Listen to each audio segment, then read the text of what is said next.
Hello, everybody. Welcome to our playthrough. I am joined by Jeffrey Bard, lead game designer here at Intrepid Hi, Studios. everybody. How you doing? And Peter Pallone, senior game designer here at Intrepid Studios. Hello, everyone. Peter, you're so soft. I mean, really? like, voice-wise. Wow. We also have Jennifer Bridges, our community manager, with us. Hi everyone. She likes ponies. I do like ponies.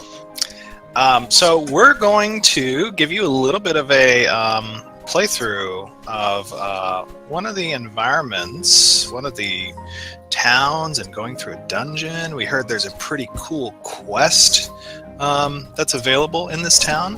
Isn't that right, Jeffrey? Mm-hmm. I think he was mid-bite on that I one. think he's eating lunch right now. Very nice. Awesome. All right. Well. Yes, the quest is amazing. Awesome. I hear that the tavern is the happening place for this quest. So let's go in here and see what this concerned citizen has to say. Why is he concerned? I'm concerned that he's concerned. I mean, it's there's a lot of stuff going on up here. I would be concerned. This place is scary. Could be the hair loss too. Oh, you had to go there. Hey, Welcome to the mighty beard traveler. Take a load off and tell me what brings you to the cold north. Are we in the north? We are in the north. we are in fact in the north. That's why it's so cold up here. Am I an adventurer, an explorer, or am I just trying to test myself? It's up to you, man. Who are you? I'm an explorer. I'm surprised to hear that, Steven. He says, hail then. We can always use a pair of extra hands up here. In fact, let me give you a little tip, if you don't mind. You know, I don't really want your tip. Jeez. No, I guess I'll take information, yes. Excellent. Don't go out too much. And now, everybody, you guys see this. This is super pre-alpha. There is, no UI that we've really done any development of. That comes later. So we're just giving you a look at the state of our game at the moment. So take this all understanding that it is a pre-alpha look. All right, listen, buddy. Of course, I know what you're saying is awesome. Yes, the world is strange, and I wouldn't be surprised to hear it. A deer. Oh, some deer out there, apparently. I don't think there are Alright. any deer. It's a very special well. kind of deer.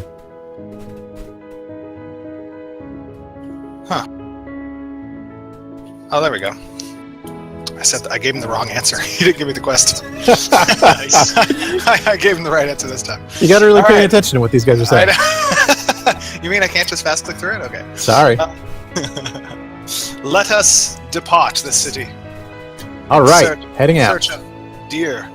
In search of the deer. right gate. Oh, the right gate. But yeah, that's right. He said go to the north. Yep. See? So I got to read that stuff. How's your tuna melt, Jeff? Oh my god, it was delicious. Thank you, Steve. Oh, you finished it already? Wow. No, I'm like halfway through. After that faux pas earlier, I stopped eating. I'm going hungry. Nice. It's okay, you guys can hunt some deer. Oh, venison sounds good. Oh, looks like we've got a caravan on its way in. Traders. I'm gonna try to PvP. steer clear of these guys. This guy obviously hired a lot of He cares a lot Guards. about getting this home. Are you scared? well, I don't know if I can handle that many guards right now. I heard mages were OP. Mages are no more or less OP than other classes. We have a We have carefully Good balance. balanced it. yes. I think we're going to want to take a left up here on this wait. area right here. Check out the water. This water is pretty cool. Where have you gone? So because the season Steven's is already winter, off script. Oh no, Mages There's no don't listen script to here. rangers. what is a script? I know there's no such thing. So interesting. If you guys don't know, seasons in the game. Like right now, we're in a winter season, if you couldn't tell by the vast amounts of snow everywhere. It also changes the landscape to include obstructions and ice in place of water that, has new collision added. You can walk on it. Might be difficult to go fishing this time of year, but hey, it's pretty cool. Literally.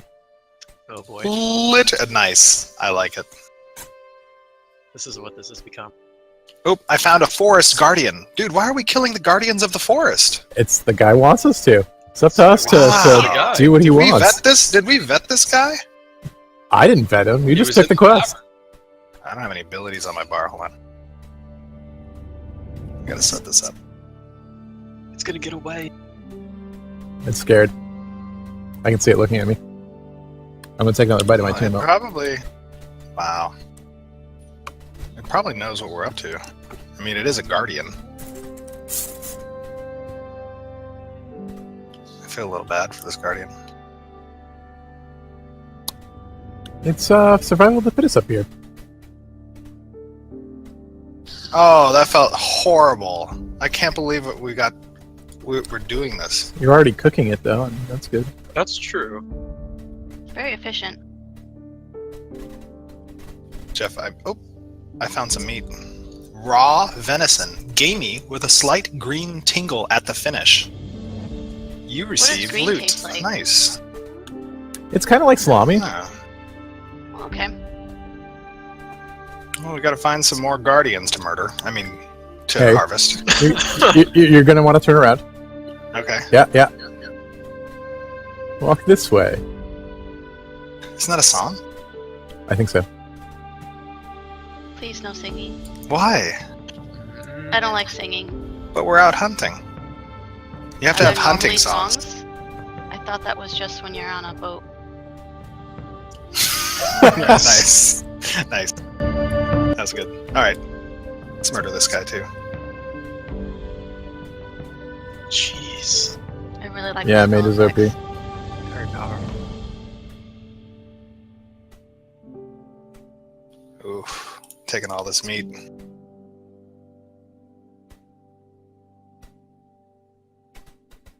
Nice crit there. Thank you. This guy's having trouble getting up this hill. Oh. I like how docile they are. They see their brethren falling before them. And yet they remain. I don't know if Guardian was the right title for these deer. Well, once they're finished, I think they'll be appropriately Guardian-esque. Tell us what we can do with this meat outside of just this quest. So this quest is actually a node-specific quest. It will enable the inn to cook and provide provisions based on this kind of meat. The more players that do this quest, the more of that particular type of meal will be given to players. Or you can just take the meat for yourself. You don't have to turn the quest in. You can just examine and play with and experiment with this meat on your own. Now, you'll notice that the lore behind this meat allows players to see a little bit in the future, and that's reflected in anything being created by this meat will actually have a bonus to the accuracy stat. That's interesting. Where'd you go? Very cool. Now, what if I had the profession of cooking, and I had my freehold set up to cook and whatnot? Then you could take your meat over there, and you could start playing with different recipes at your freehold. Don't have to do it in the node. Ah. So we should probably turn this meat in. So that the 'Cause I've node can help collected. to advance. Yeah, I've collected all 8. All right, then. Let's head on back.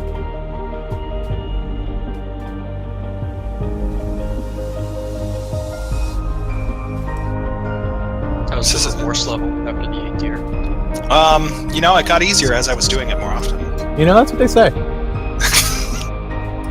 The first one was really hard to bear, but, by the time I was on the 8th one, I was just like, come on, can you die already?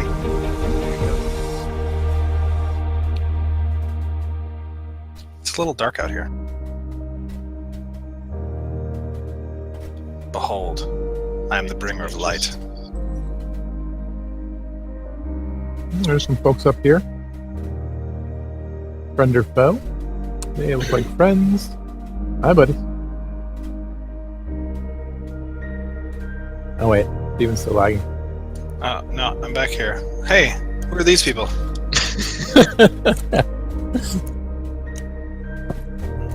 Ah, that's a nice little area.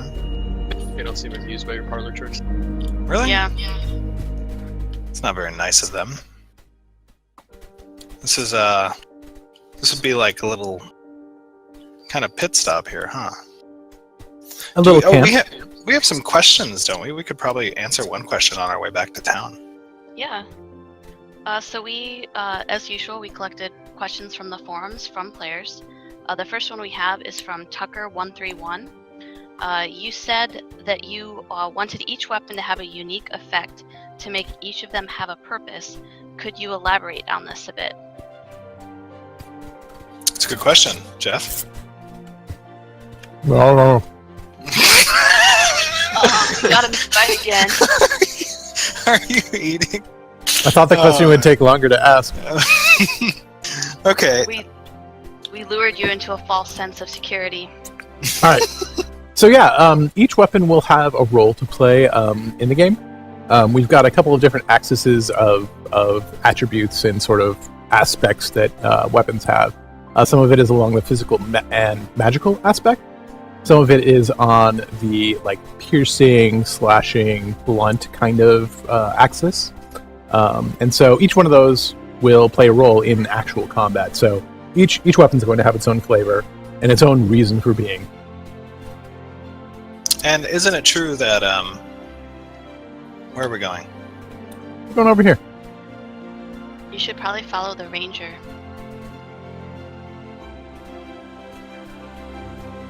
Probably should.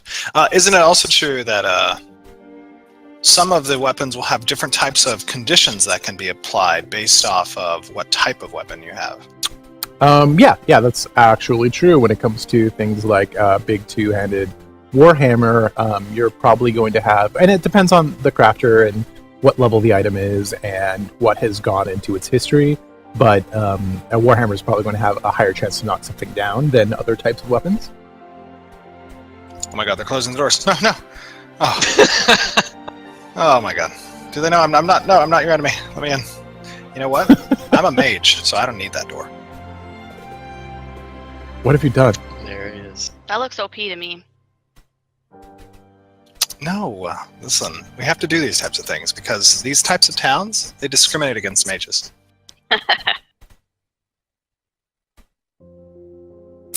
Now, if you want to go and return that quest, you might want to come over here. Oh yeah, that's right. I thought we were Nice just and out there collecting venison for ourselves. I forgot it was a Well, I quest. mean, you can keep it if you want to, but All right. Hello. Oh, a fellow concerned citizen. You need not be concerned anymore, concerned citizen. Ah, very good. He has now more than enough meat to cook with, and see if he can tell the future. I believe I'll take this bow. Thank you, sir, and farewell. I have received the Green Seer's bow. nice. I hear that's pretty powerful. Yeah, you guys don't have this bow, do you? No, I do not. It's probably something you might want to look into there, Ranger. I think I've got a good enough bow right now. Oh, okay, good. So, I should probably stop by our freehold and put this awesome loot in the freehold, right? You've got a freehold set up already? Yeah, it's actually like nearby, and it has a beautiful view of this town. Well, you're gonna have to Actually. show me because I don't know where you live. Oh, that's unfortunate because I don't think I know where I think live I know either. where he lives, so I'm gonna show here. Show me, friend. Oh, it's too bad that giant beach ball isn't here anymore. Oh, I know. What You can happened to kick the it beach around. ball? I removed it for this build. That's Aw. sad. All right, what other questions do we have, Jennifer? Alright, the next one is from Baconstein. Could we Any see- relation to Michael Bacon? Maybe. I don't know. We We'll have should to ask them explore next that time. further. Yeah. Could we see an in-game open-world proximity-based voice chat on release or ever? Proximity based? Probably not. But we are including a group and raid. Oh, welcome to my freehold. A group and raid based voice over IP that players will be able to use. Okay, rad. Look at this, man. I've got this like furnace thing going on over here. I got another furnace thing going on over here. Yeah, someone's A lot spec for of crafting. fires. Yeah, I'm a major crafter. Oh, I welcome. get it. Welcome to my home. Oh, you can come in now. Oh, I should put it in this chest. Very cool. You know what? I don't want to put it in this chest, actually. I think we might need this for later, so I'm going to keep these things. You could Thank just you, give it chest. to me. No. Oh, and I am... Alrighty. Someone's a hoarder. Door. Open sesame. I don't think that works. Did someone break the door? Oh, I made it. I'm out. Did you break the door? Oh my god. I can see I you think inside. He's flying I inside. made it. I made it. I made it. He's like a trapped Get bug. I need to get those locks checked out. My arcane lock isn't working as well as I thought it would. Or it's worked too well. So, actually, I think the reason we came down to this town was because we heard about a dungeon nearby. Yeah, I heard it's over to the west here. If we keep going along this path and we bear to the left, I think there's a dungeon entrance. All right. Did we hear anything about this dungeon in specific? I heard it's water aspected. I hear that it's infested with undead, so we should be prepped for that kind of population. Hope you got your fireball spells. Oh, I got some fireball spells. What other questions do we got? Sure, so the next one is from Northy. You mentioned there will be multiple armor slots. Does this mean there will be separate arms, chest, and leg pieces in addition to gloves, boots, and headgear? Or are they made more along the lines of separate upper body and lower body pieces that you can mix and match? More to the former. It's going to be chest, arms, hands, wrists, legs, feet, back. I think head. I think that's all of them. So pretty Belts? traditional then. Wait, We hang have on, eight- hang on. yeah, I'll just we show have you eight. my equipment list. See, there it is. Yay! So you can see all the different slots that we'll have. There's a For bug now, going that on might for you change. guys. Oh my god. There's Don't there's kill it, no! an autumn wrath. You missed. I hit it. Well, Tell me that the road was going to be dangerous. not long for this But it world, was cute buddy. and fluffy. Not anymore. Oh wait, I can show. How do I show my character? Oh, you guys are gonna die. Oh, let the ranger handle it.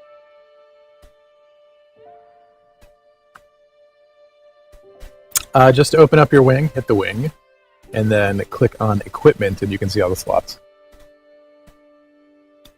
On the wing. Got it. Oh yeah, there we go. Helmet, shoulders, chest, belt, gloves.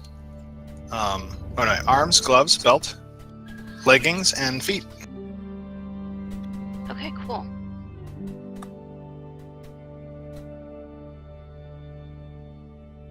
You're all glowy now, Ranger.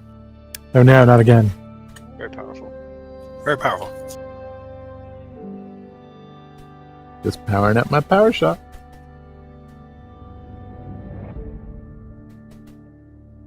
All right. Next question. Zarevan asks, will there be different starting zones for each race, or will it be the same for all races? I'm busy protecting us, Jeff. Oh, I didn't have a question. I'm sorry, I was too focused on the game. GG Mage. Zarevan asks, will there be different starting zones for each race, or will it be the same for all races? There will be different starting zones for each race. Everybody will actually start kind of with their super race, and then as you progress, pretty quickly you'll go and meet up with your sub race specifically. So there's like really technically 4 starting areas, but then those break down into 8 starting areas pretty quickly. Okay. And players can choose their starting hero. Correct.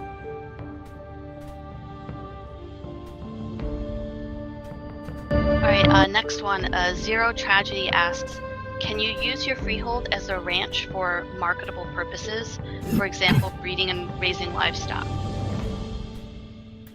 You mean breeding and raising somebody else's livestock? Without being able to ask specifically what they mean by that, I'm going to have to say probably a little bit of yes and a little bit of no. If you want... I mean, like, raising chicken and cows, would you be able to do that and then have those chicken and cows make milk, eggs, etc., and then you'd be able to sell those items? Oh, yeah. Yeah, if that's what they mean, then yeah. I was thinking in terms of like, oh, I have a farm. Hey, if you want to put your horse here, I'll stable him for a while. I don't know if that's the direction we're going on that side of things, but definitely what you just said is true. Okay, cool. Oh, and we're almost to the dungeon. Ooh, Oh wow. this is a big dungeon. Looks Jeff, I think you foreboding. might need to stay behind me. I will. I'll stay behind the tank. All right. I'll stay behind the mage, so. Yeah, I'll leave. Don't worry.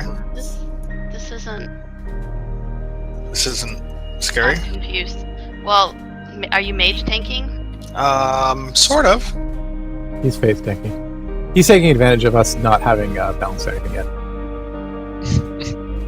Let us see what this deep, dark place has to offer. I think artists have done a pretty fantastic job of this. Wow, this place is beautiful. Oh my gosh. All right, let's just take a look at this place. Unbelievable. I love it. How could this place be so defiled with undead creatures if it's so beautiful? Oh wait, I see. We're starting to get into a little bit of tentacle stuff here. That's kind of scary. Like I said, I think it's just water aspected. You know, whoever was here before probably was really into the sea and the ocean. There's an unriven ranger. There's something up ahead of us. You may want to... Oh, I There's hear also loud... something behind you. Loud noises. Oh, something's attacking something. Do Do you want to log out here? Because... I want to log out here? Yeah, log back in. Am I messed up? Yeah. Alright, I will log back out and log back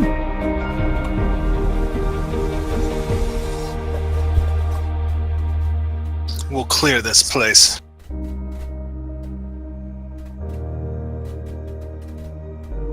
Oh, those guys are spooky. Oh, it hurts.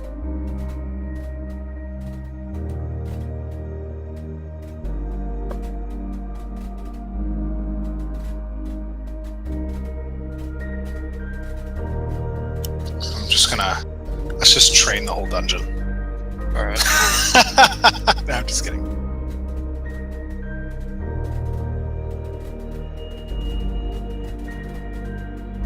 Yeah, take that, Ranger.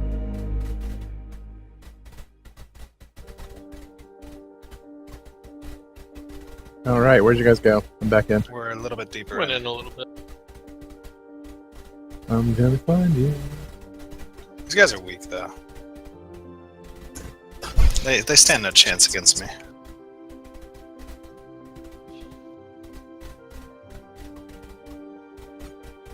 Alright, to keep the questions going, Twist asks, will weapons be locked to particular classes? For example, tank have to have a shield, ranger a bow, etc. Or are weapons just slot set as if you want to be a two-handed wielding rogue, you can? Yeah, for the most part, weapons are class agnostic. But what you'll find is that some classes naturally align with certain types of weapons better than others. Specifically, like when you're talking about a tank, if you want to tank with a shield, you're going to, and you want to use shield abilities or abilities that are based on a shield, you're going to want to have a shield with you. Similarly, like if you're rogue and you want to be dual wielding, you're probably going to want to choose abilities that reflect that fighting style. Okay, cool. And that can be informed by your subclasses as well. Alright, next up, Mycroft asks, there's been a lot of talk about open dungeons in boss raids, but not much on the instance counterparts. What plans are there in place for instance group content, especially raids and especially for max level players? I think we've discussed this before when it comes to instancing. Yeah, we do want a strong focus on the open world, and we want people out in the open world playing, but there is going to be instance content, and that content is going to be across pretty much all experience levels. So it's not going to be relegated to just, one or two separate low-level dungeons. Like, that's going to be... You're going to find plenty of that kind of content across all levels. Also, it's a lot harder to answer these questions while I'm playing at the same time. I know. I can't. I can't answer while we're playing. Oh man. Now I heard there's some like boss down here that we're gonna have to murder. Let's hope he is functioning. Last time I checked him out, he is losing his mind. Oh, okay, that's fine. There's also some treasure down here, I think.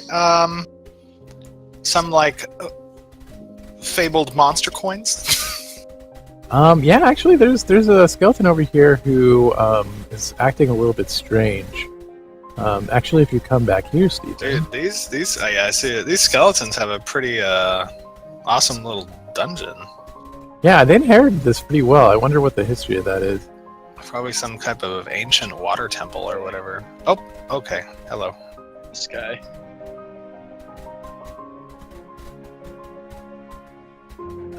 Alright, you guys keep him occupied. I'm gonna try to grab this treasure. There's a lot of stuff going on over here. Wow, Ranger, also OP.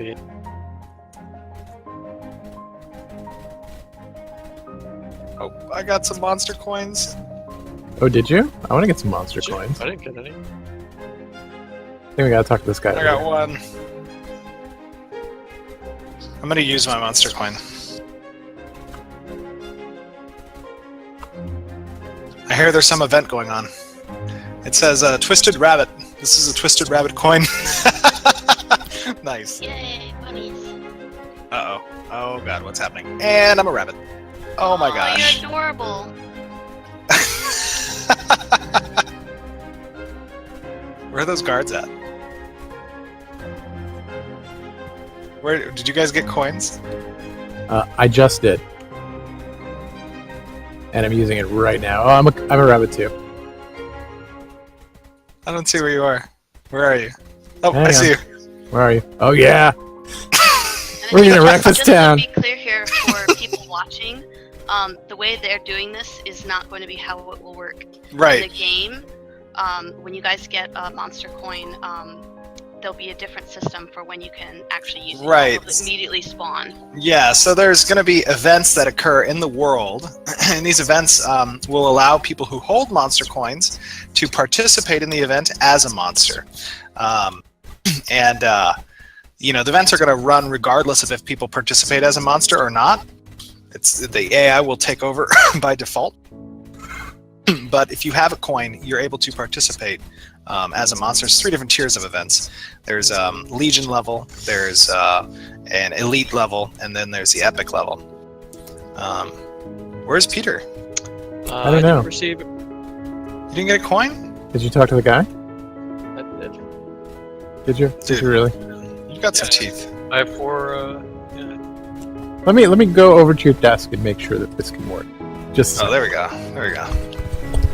Those little bunnies have good dental insurance. Heck Oh, wait, yeah. I got you. I wonder if I can attack Jeff. Yeah, do it. Wait, I too am turning into a rabbit. Oh, here I am. Oh, you're also a rabbit. Yeah, I've never been a rabbit before. This is awesome. Come back, I'm gonna bite you. Oh my god. Whoa, I'm fast.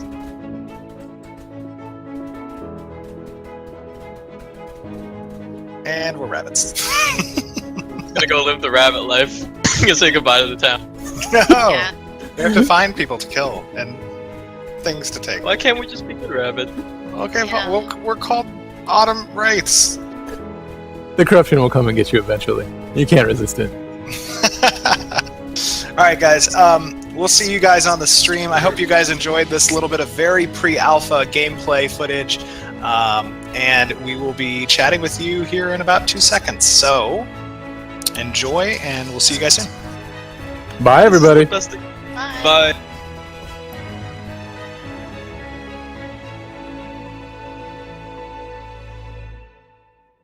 Hey everyone, this is Stephen Sharif, Creative Director here at Intrepid Studios.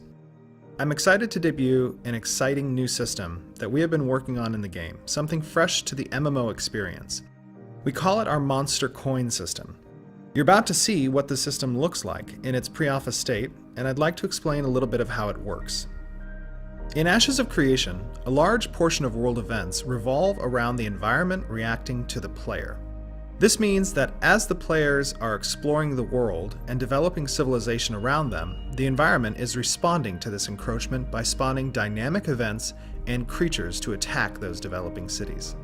These events occur in 3 different types: the Legion level, the Elite level, and the Epic level. A Legion level event would occur for nodes that exist between the 1st and 4th stages. This might include a horde of zombies rolling across the countryside, finding something or someone to feast on. These zombies would have a clear objective, and the players who wish to keep their advancements would need to be vigilant.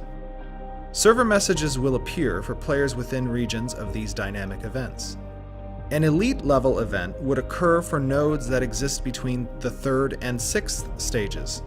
This level of event would include something along the lines of what you are going to see in this video: a dungeon level boss and his gang of cohorts coming out from the dens of their deep, dark delves. With clear objectives, these creatures will look to pillage the lands you have settled, destroy specific centers of activity, and leave destruction in their wake. Finally, the last event level is the Epic one. This level of event occurs randomly in the world, as well as in realms where nodes have advanced to the 5th and 6th stages of development, our city and metropolis stages. This would be a legendary boss, awoken from their long and deep slumber, a mighty dragon perhaps, whose sole purpose is to plunder, to punish those who have summoned his malice and hate. Now for the reveal.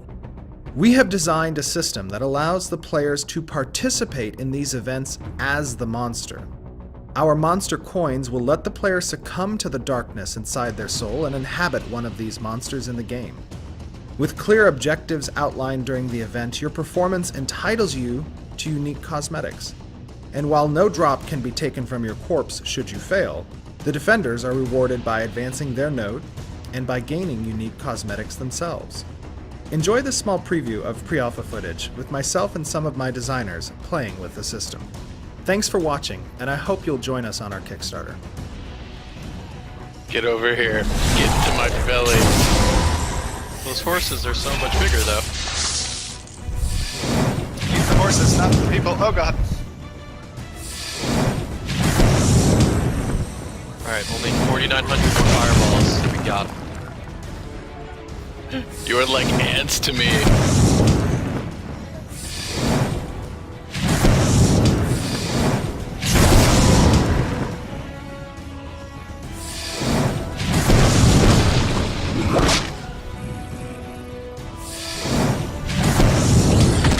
Very brave.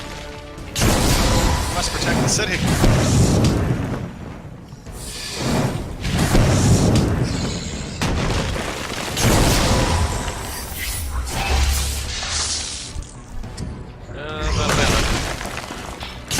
Not a mana.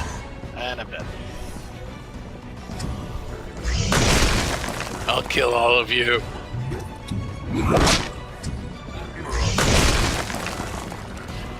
Last one standing. I've respawned in the tavern.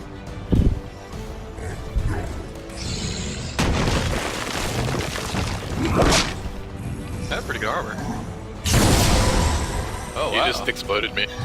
Yeah.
Hey everyone, my name is Steven Sharif, and I'm the creative director here at Intrepid Studios. Many of you have seen our MMORPG in development, Ashes of Creation. Well, I'd like to take you through part 1 in a series of videos that will explain probably the most contributed to the node, furthering its development. From the first stage of a few wandering merchants to the sixth stage of a sprawling metropolis, nodes redefine the world around them, influencing points of interest in the world, quest lines, story arcs, drop tables and resource pools, even the spawn tables for bosses and NPCs across the world. This cycle of nodes leveling, triggering events, and leveling again is the fundamental cycle of growth throughout Ashes of Creation. The world you see reflected on your server will depend entirely on where players decide to plant their roots, and the events and structures that fill the world will be a direct result of where and when nodes evolve. Even we aren't sure where players will take things, which makes this project exceptionally exciting for all of us.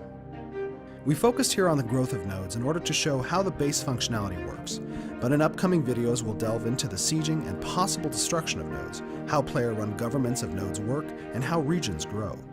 I hope you've enjoyed part 1. And if you'd like to get involved in our development, you can register on our website at ashesofcreation.com or follow us on YouTube and join our community Discord. Thanks for watching.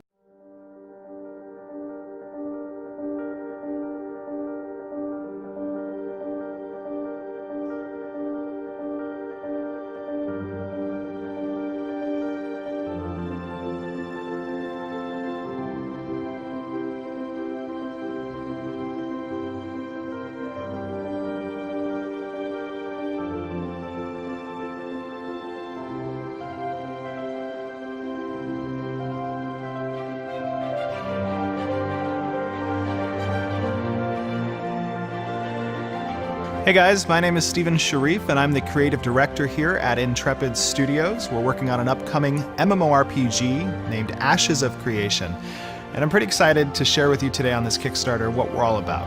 Ashes of Creation is an open-world, non-faction-based MMORPG set in a high fantasy world. One of the reasons that I started Intrepid Studios to create Ashes of Creation is because I myself am a gamer. I've been a gamer playing MMORPGs since I was 7 years old, and I've really never experienced a community quite like what MMORPGs have to offer. It's a diverse community. There's a lot of people involved. I mean, thousands of players from across the world, and it was just such a passion of mine to be able to experience that involvement in a game like an MMORPG. Over the past several years, having played MMORPGs, I was kind of not impressed with what has been coming out of the genre. A lot of pay-to-win, cash grab style games, and I just felt that there could be something better. And, if you want to get things done right, sometimes you just have to do them yourself. So, in order to accomplish these goals for Ashes of Creation, I really needed to find a team that had a lot of experience with MMORPG production in the past, because as you know, an MMORPG is a massive project. There's a lot of good talent here, and we were able to pull together a pretty amazing team, a team that's worked on Star Wars Galaxies, EverQuest 2, Call of Duty, and a lot of other titles. The reason we're here on Kickstarter is because we want to expand the scope of our project. We want to make it bigger and better. We also want to give an opportunity to you to participate in that community development, to be in on our discussions of design. We feel that Kickstarter and crowdsourcing is a pretty good avenue towards that development. Ashes of Creation is really about 4 primary pillars of our development. It's about our node system, which is an integral part of exactly how the world works and interacts with you as the player.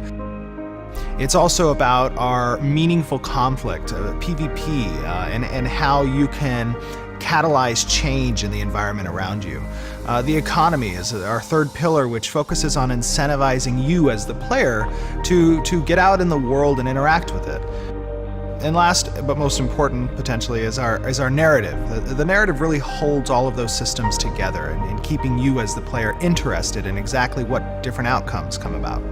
When players first arrive on this world, they're going to find it devoid of civilization. There's wilderness everywhere, and it's up to the players to kind of bring civilization to this world.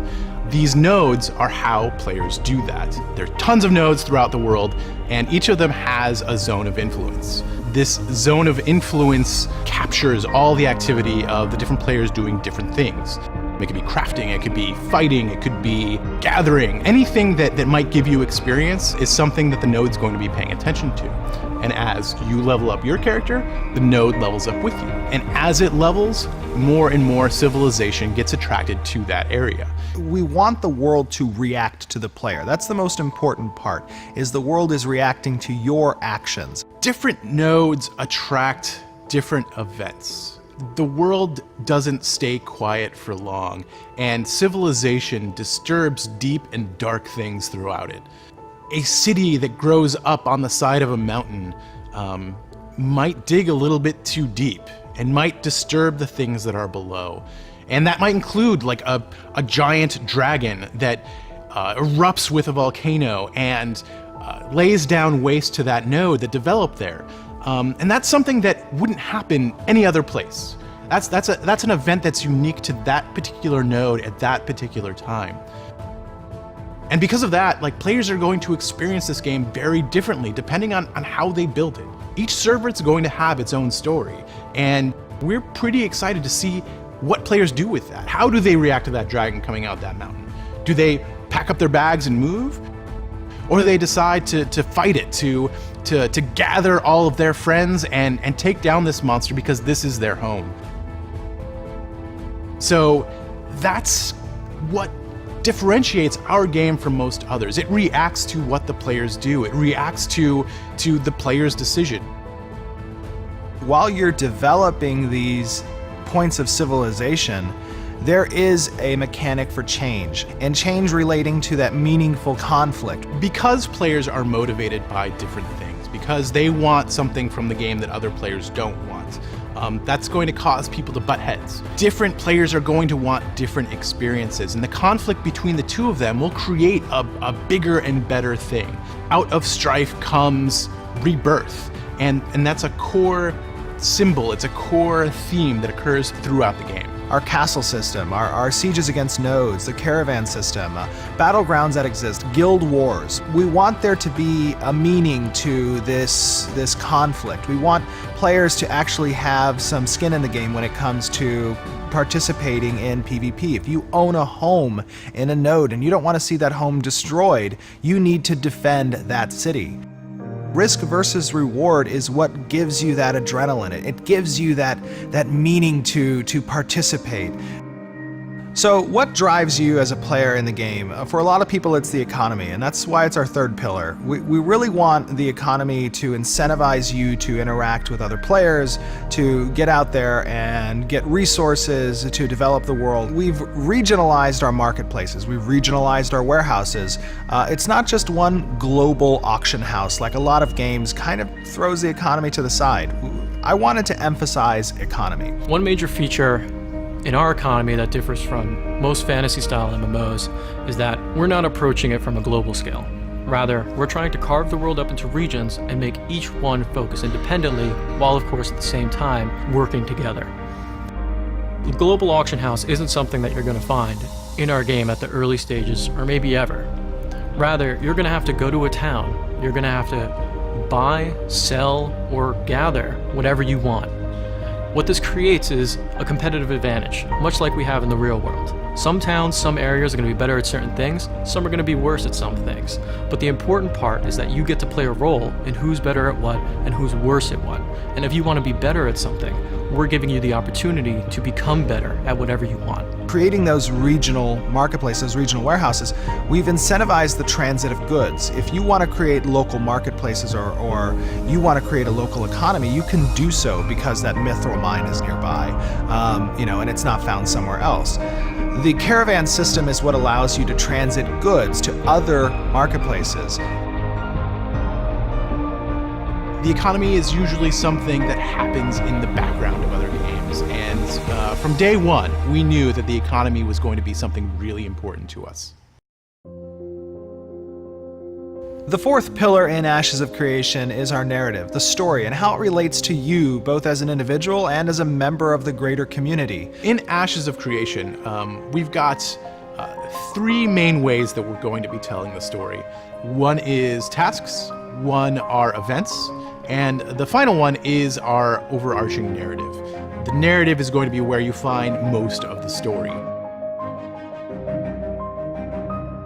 Each server will tell a different story, and this story is going to be told by the players. You're going to experience things differently when it comes to what bosses you've encountered because of how the world develops and how you have developed it. The node system is going to be what drives what storyline branches players experience. Different NPCs are going to be attracted to different nodes. There's going to be different protagonists and antagonists based on how players build their world. It's all going to relate to the same basic story, but you're going to get different viewpoints on different servers, and you're going to find different bad guys on different servers. It's all going to depend on what players uncover, how they uncover it, and when they uncover it. Different servers are going to be able to talk to each other and figure out kind of, what they missed and fill in the blanks and be able to collaborate and build this bigger meta story that you won't get otherwise in other games.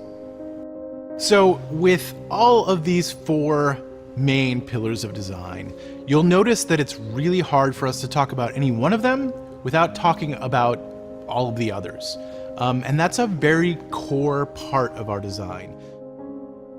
It's really important that all of these pieces fit together really well and that they create an engine that allows people to keep experiencing new things. So I want to give you an opportunity here on our Kickstarter to get involved in this project, to become a part of its development. We have enough self-funding to create a core viable product in Ashes of Creation, but we really want to expand it. We want to make it bigger and better, and we know we can achieve that with your help. Everybody here at Intrepid Studios is incredibly excited about this project, and we're really hoping that we've infected you with that kind of excitement too. We want to get this thing done, and we want to include everybody to be a part of it. This is going to be a different game, and this is going to change the genre. So if you're as excited as we are, let's do this thing. Let's make this thing happen, because we can only do it with you. I've been on the other side of that screen. I've seen companies come to Kickstarter and promise the world, and either under-deliver or just don't deliver at all. But the reality is we're not those people. I brought together a team of industry veterans who've spent over 40 years combined working on MMORPGs and have created some pretty amazing titles. That's what we're going to do here with Ashes of Creation. We're going to create an amazing game, a game that you can be proud of.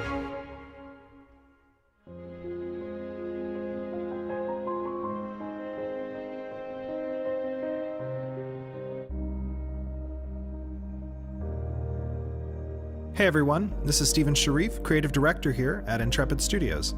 Welcome to Part 2 of our Node series. If you haven't already, I'd recommend you take a look at Part 1 in our 4-part video series on nodes. It's a great introduction to the system's overall purpose and design. The Metropolis, the pinnacle of civilization. A symbol of the power and ingenuity of the people, it is wilderness conquered, mastered, and remade in your own image. The Metropolis is effectively the culmination of the node system. It's the biggest thing that players can bring into being and the final level of civilization's development on this forgotten world. The Metropolis requires a large amount of resources to develop and maintain, and because of how nodes relate to one another, there can be no more than 5 in existence at a time. So you might naturally ask, what does it do? To answer that question, we need to know what civilization offers in general. Every stage of a node's development comes with additional services and benefits, and these services really start to pick up at Stage 3, the village stage. One of the foremost services that a node offers is housing, and through that, citizenship. And citizenship is a big deal.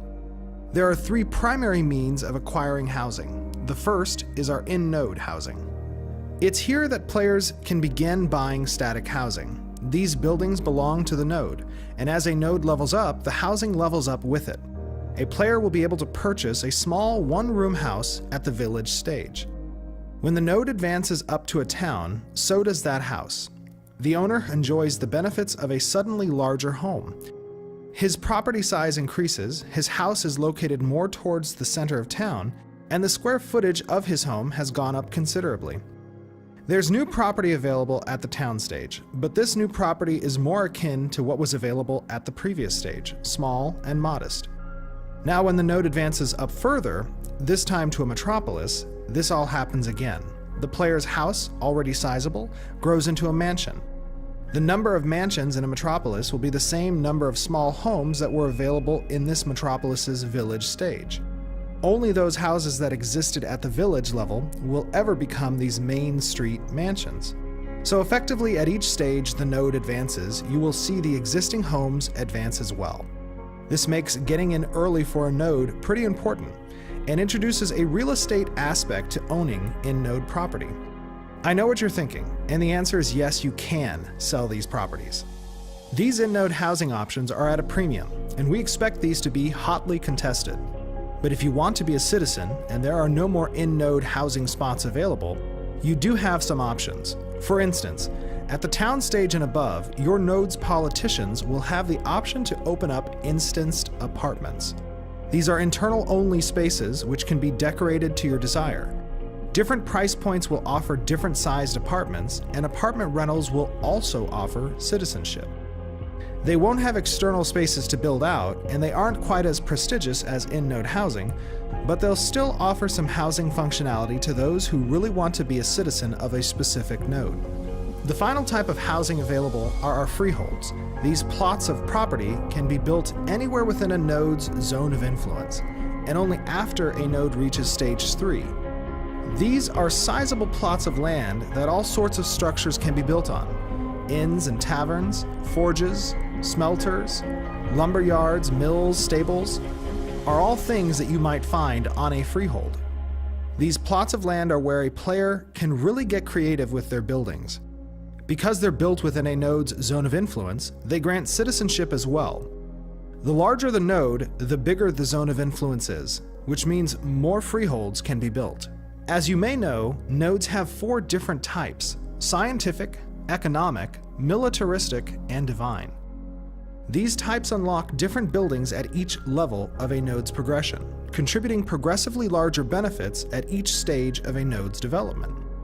At the metropolis stage, these benefits are so wide-reaching that a scientific metropolis will feel very different from an economic metropolis, and a divine metropolis very different from a militaristic one. Not only will these cities feel different, but the regions these giant cities belong to will feel different as well. Different types of metropolises will have specific ultimate bonuses. For example, a scientific metropolis will offer fast travel to nodes within its zone of influence. This is big because there is very little fast travel in the game. A world with even just one scientific metropolis will feel and act much differently than a world without it. Similarly, an economic metropolis brings world-changing functionality to the table. Normally markets are local, and players can buy from and sell to only players who are in the same node. Economic metropolises break that convention, and they have the capability to build a market that integrates with all the nodes in their zone of influence, providing for a far larger market than any other metropolis could hope for. Divine and militaristic nodes also break world convention in one way or another. In other words, everything changes once a node reaches the metropolis stage. Along with those benefits, node type also determines the type of government that a node has. The most traditional government comes from the scientific node, which allows the citizens to come together and choose their leaders. The divine type allocates its leaders through service-oriented quests, quests that directly help others and their node, quests that prove their faith and dedication to the node. Economic type governments are run by an elite oligarchy. These positions can be bought and sold, so if you want to rule an economic type node, make sure your coin purse is heavier than your competition. Finally, the militaristic type is ruled by combat. Whoever are the last ones standing have proven their worth to lead by iron fist and sharpened blade. These warriors can only be removed from office by citizens who are better and more bloodthirsty than they. Once a leader is chosen, they have a lot to do. Outside the basic services that a node provides, leaders must choose what other service buildings to construct, which means they should have a clear plan for what they want to accomplish during their tenure. Some buildings might simply provide a zone-wide bonus to their citizens. Others might provide expanded markets. Some may increase a node's ability to defend against a siege. There is only so much space for these kinds of buildings, so the leadership will need to choose well in order to keep their citizens happy. Along that same line, leaders will need to tax their populations to provide these services, to construct these buildings, and to keep node atrophy at bay. Too much and their populations will abandon them. Too little and the node will decay and delevel. Savvy leaders can supplement their node's income with trade routes and trade agreements with other nodes. Be sure to provide some armed escorts for those caravans. Absentee leaders need not apply, as every leader can be replaced in the next election cycle. Citizens and only citizens reap the reward of the metropolis, gaining the benefits that their taxes pay for. Additionally, citizens can gain titles according to their position within society. Most of these are reserved for those who have been with the metropolis longest, but latecomers can earn their way to the top with enough effort and guile. Only citizens can participate in government and the different election processes. If their leaders have built marketplaces, citizens can set up shop there by purchasing time from the city and paying taxes on the goods they've sold. In Ashes of Creation, what is built can be destroyed, and metropolises are no different, but we feel that the effort to destroy something must be equitable with the effort to build something. Because of this, the higher level a node is, the more difficult and challenging the task of initiating a siege becomes. That means that sieging a metropolis will be an act of epic and world-shattering proportions. The success or failure of that siege will be written into the history books and likely impact every person on that server. Should it succeed, the metropolis will be deleveled or even destroyed, erasing the global benefits that it once provided, while at the same time opening up the opportunity for another node to take its place. Maybe one of a different type, maybe one led by a tyrant, or maybe none at all.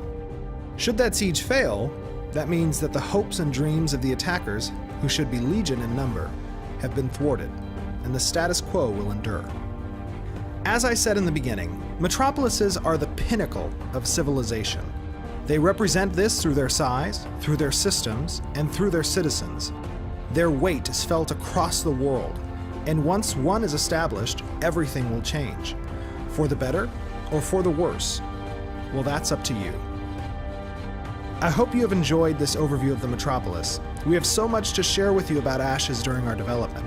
Everyone here at Intrepid Studios is so appreciative of the support that you all have shown us, and it means so much to have you with us along the way. Please subscribe to our social media outlets and make sure to register on our website for updates. Our Kickstarter begins May 1st. We look forward to building Ashes of Creation into the MMORPG that we can all be proud of.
you